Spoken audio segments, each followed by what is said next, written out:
Today I am going to deliver a speech on self-confidence. We all know that self-confidence means having a belief in ourselves and our abilities. It's freedom from doubt. We all have different goals in life.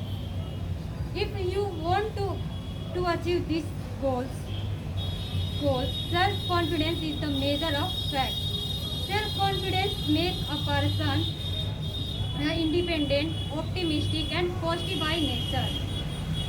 It doesn't mean that self-confident person will win and achieve success in life.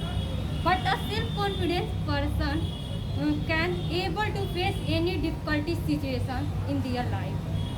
And it's and it's and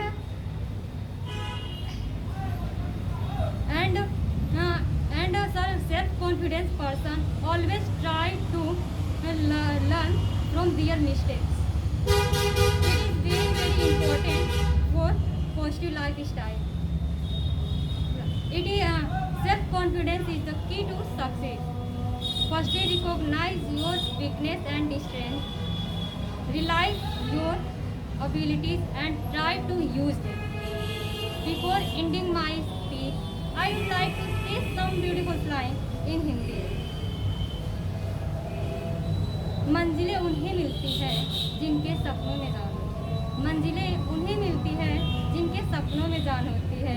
पंखों से कुछ नहीं होता, हौसलों से उड़ान होती है। I conclude my speech, thanking you all for listening to me patiently. Thank you so much and have a nice day.